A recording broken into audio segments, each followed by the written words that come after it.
A container moving by rail from Chongqing to Duisburg takes roughly 2 weeks.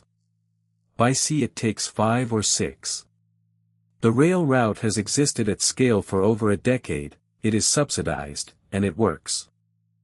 And yet the overwhelming majority of China-Europe trade still goes by ship, the slow way, around 2 continents. That gap is the subject of this video.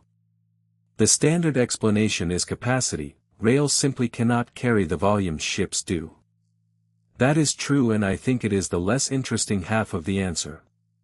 My argument is that Eurasian rail underperforms for a reason that has nothing to do with track or trains. It is the only major trade corridor whose economics are set by the politics of the countries in the middle.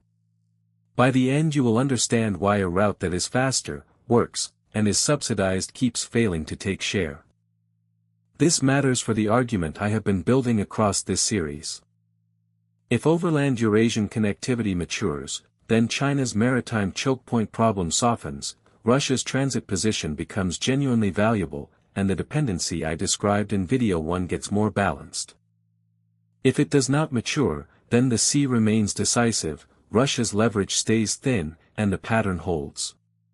So this is another falsifiable test of the same thesis rather than a separate topic. It also has a direct commercial reading. Anyone routing goods between Asia and Europe is making this calculation right now, and the answer has moved twice in 5 years. The overland route is the old one. Sea trade between Asia and Europe is the historical anomaly, made dominant by containerization and cheap bunker fuel. The modern revival began around 2011 with a handful of subsidized services, and expanded rapidly under Belt and Road. Chinese provincial governments paid substantial per-container subsidies to build volume. Volumes grew from nearly nothing to hundreds of thousands of containers a year. In percentage terms that is spectacular. In absolute terms, set against ocean freight measured in the tens of millions of containers, it remained a slice. There are effectively 3 corridors. The northern route through Russia and Belarus into Poland, historically the workhorse. The middle corridor across the Caspian through the Caucasus and Turkey. And a southern option through Iran that has never scaled. All of them share one physical annoyance worth understanding: gauge. Chinese and European track is standard gauge, the former Soviet network is broader.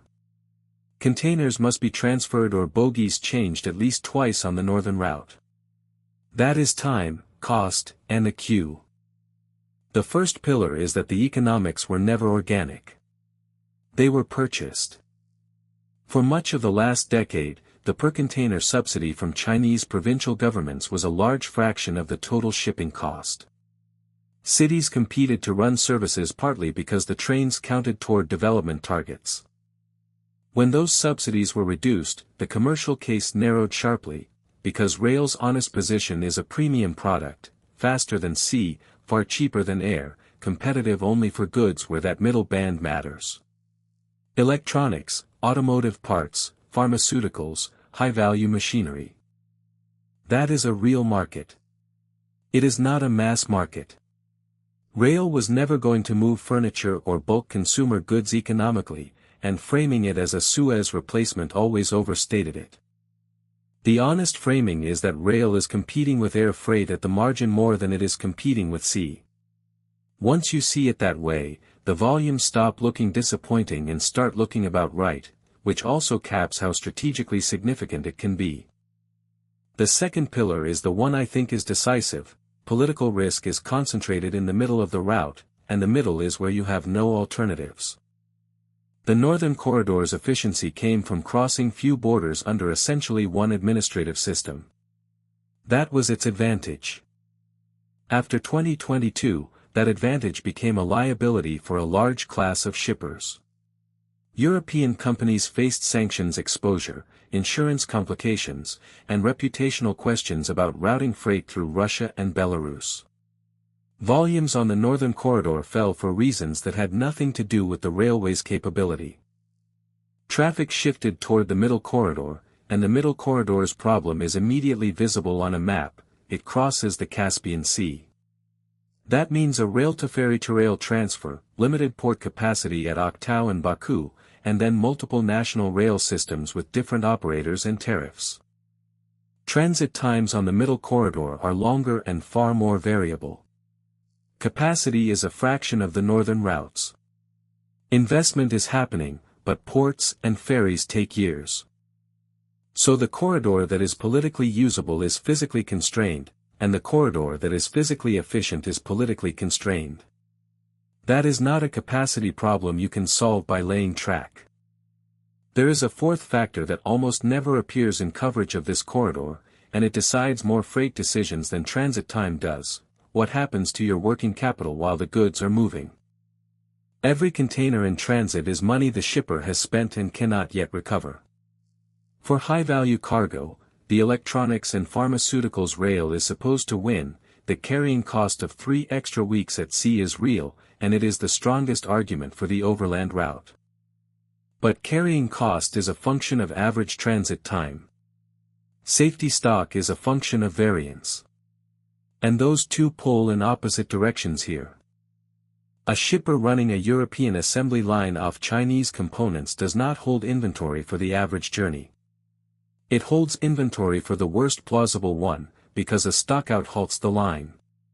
If the rail route is 2 weeks faster on average but occasionally 12 days late at a border or a gauge change, the safety stock has to cover the 12 days.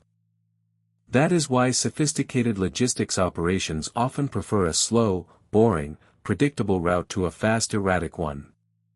The slow route lets them hold less buffer. Ocean freight, for all its length, is remarkably consistent. Sailing schedules hold.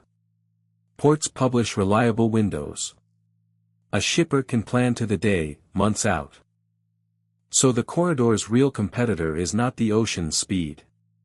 It is the ocean's predictability, and that is a much harder thing to beat than distance, because it cannot be fixed by laying more track. It requires every jurisdiction along the route to behave consistently, every time. The fifth factor is the one that quietly halves the economics of every corridor and almost never appears in the coverage: the return leg. Trade between China and Europe is heavily unbalanced. Far more manufactured goods move west than move east. On the ocean that is manageable, a ship repositions empty containers cheaply because slot capacity is abundant and the marginal cost of carrying air across water is small. On rail it is not manageable at all. A train is a fixed formation of finite length. If it runs west full and east empty, the westbound cargo has to absorb the entire round-trip cost. That single fact explains much of why the subsidies were necessary in the first place, and why the corridor struggles whenever they are reduced. The published per-container rate is a subsidized half of a round trip. Operators have worked on it, courting European exporters of machinery, pharmaceuticals, food and drink, and improving eastbound load factors. But the underlying imbalance is a feature of the trade relationship, not of the railway, and it will not resolve until Europe exports substantially more to China by value and volume. So when I said rail is a premium niche rather than a mode shift, this is the arithmetic underneath it. A route that structurally runs full one way and light the other cannot price against a mode that repositions empties for almost nothing. That is not a policy failure. It is the shape of the trade. The strongest case against me runs through capital and time, and it deserves a real hearing. It goes like this. Every constraint I have described is being actively funded. Middle corridor port capacity at Aktau, Kuruk, and Baku is expanding. Kazakhstan and Azerbaijan have committed to upgrades. Turkey's rail connection into Europe is improving. Digital customs corridors are cutting border dwell time. Meanwhile, the Red Sea disruptions of recent years showed shippers that maritime routes carry their own political risk. The assumption that the sea is the safe default took a real hit. On this reading, I am comparing a mature century-old maritime system against a corridor 15 years into development and calling the immature one a failure. I think that is the right objection and I want to give it its due. The Red Sea point in particular is strong. Shippers did rediscover that ocean routes are politically exposed. But notice what they did about it. They sailed around Africa, adding thousands of kilometers and days at sea, rather than shifting materially to rail. Given a genuine maritime disruption, the revealed preference was a longer sea route, not the overland one.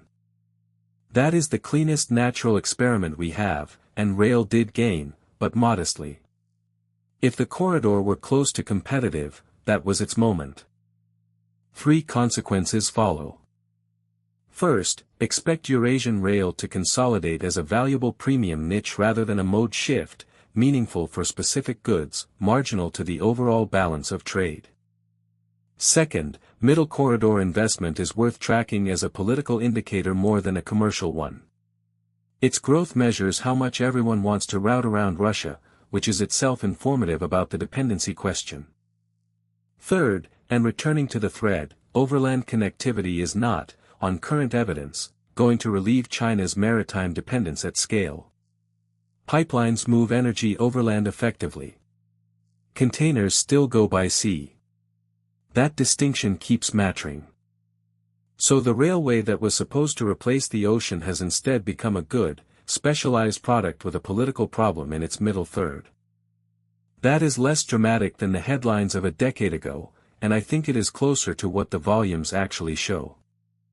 The falsifiable version of my claim, if middle corridor volumes triple within 3 years without new subsidy, the capital argument was right and I was too pessimistic. That is the number I will be watching, and I would rather be corrected by it than defend the position. Next in the series, what Europe's dependence actually looked like, and what replaced it.